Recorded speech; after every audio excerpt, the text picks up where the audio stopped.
Welcome to today's Explainer. So, we're looking at a pretty incredible story of agricultural resilience today. We're going to dive deep into Taiwan's tropical fruit industry to see how an entire sector didn't just survive a completely devastating supply chain shock, but actually innovated its way out to become stronger than ever. I mean, just imagine it. Millions of dollars of highly perishable goods, packed up, ready to ship, and suddenly, the door just slams shut. What happens to a nation's harvest when its biggest buyer suddenly stops buying? How does an entire industry survive a massive supply chain shock without letting everything literally rot on the vine? Well, that's the exact scenario Taiwan faced, and honestly, how they handle it is just brilliant. But to really understand what was at stake here, we first need to look at Taiwan's status quo right before the crisis. This place is, no joke, truly a tropical fruit kingdom. Sitting right there in the subtropical zone, its perfect climate produces a year-round bounty of vibrant, unique, and just incredibly delicious local fruits. We're talking about an agricultural environment perfectly tuned to yield some of the absolute best-tasting produce in the world 365 days a year. So, the foundation of this kingdom is really built on four core strengths. First up, that ideal subtropical environment we just talked about. Second, highly innovative agricultural technology that ensures rigorous quality control and yield stability. Third, the totally unique, irreplaceable flavors that have earned them a massive international reputation.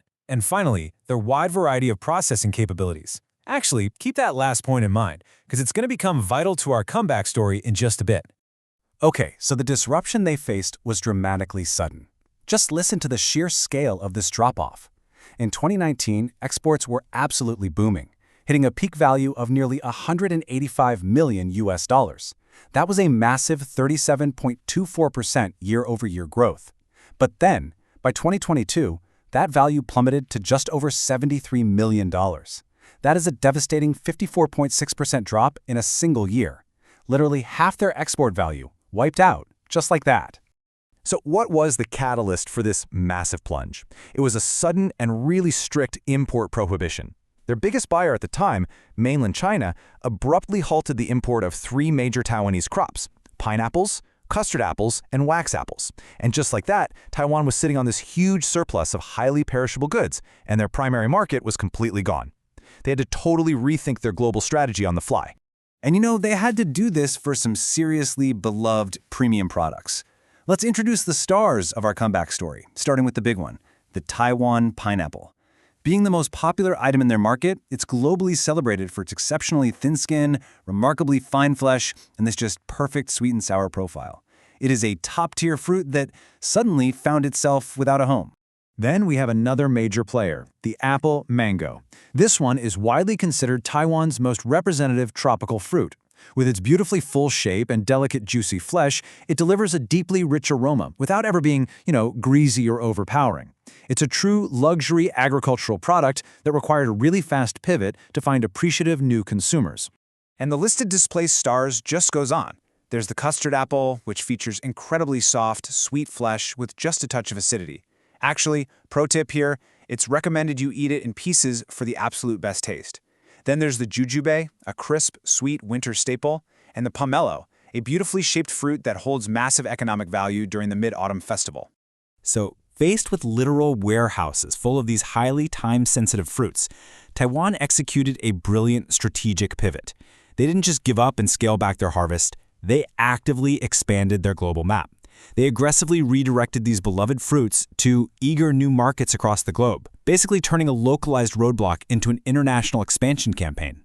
Right, so where did all these fruits actually end up? Well, Japan stepped up in a massive way, becoming a top destination for pineapples, mangoes, and bananas.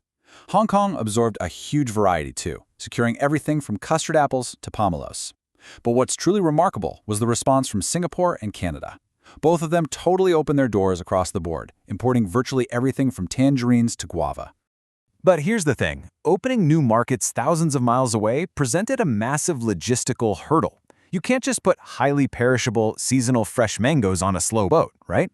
The brilliant business solution here was transforming fresh vulnerability into processed stability. Because while fresh fruit is seasonal and basically ticking towards spoilage from day one, processed products can meet market demand all year round while completely preserving that natural flavor.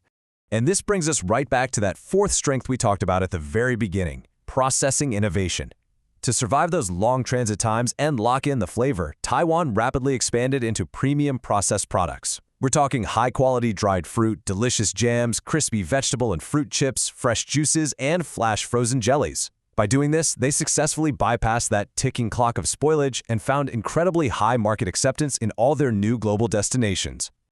Which kind of brings us to our conclusion for today's explainer. We've just witnessed the incredible transformation of an export crisis into an absolute masterclass in global adaptation and product innovation. Taiwan took a sudden 54% drop in exports and essentially used it as fuel to permanently diversify their global markets. So I want to leave you with this thought. As climate shifts and geopolitical changes continue to disrupt global trade, could Taiwan's ability to turn an agricultural shock into a globally diversified business be the exact blueprint the rest of the world needs for the future of our food supply chains? Something to think about. Thanks for learning with me today.